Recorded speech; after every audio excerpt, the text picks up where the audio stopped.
கழுகு ஒன்று தன்னுடைய வாழ்க்கையில் கடினமான நாட்களை கடந்து போகும். அது மலை மேலே போய் உட்கார்ந்து அந்த மலையின் முகடுகளில் அதனுடைய சட்டைகளை எல்லாவற்றையும் ஒரு இறகுகளாக பிச்சு தன்னைத்தானே காயப்படுத்தும். அது முழுமையாக தன்னுடைய சரீரத்தில் இருந்து எல்லா இறகுகளை பிச்சு வெளியிலே தீரும்.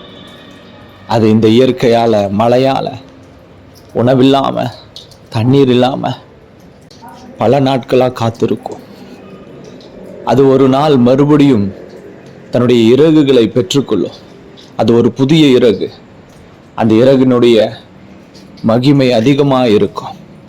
அது அந்த மலைமுகடிலிருந்து சட்டையை விட்டு எழும்பும் பொழுது அது அந்த நாள் வரைக்கும் கழுகா இருந்த அதனுடைய மகிமை அதற்கு பிறகு, அந்த துக்கத்திற்கு, அந்த காத்திருப்புக்கு பிறகு, அந்த புடமிடுதலுக்கு பிறகு அதை சட்டையை விரித்து எழும்பும் போது அது ராஜாளி என்று அழைக்கப்படும்.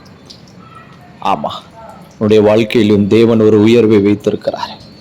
நீ காத்து கொண்டிரு, ராஜாளியை போல் எழும்ப.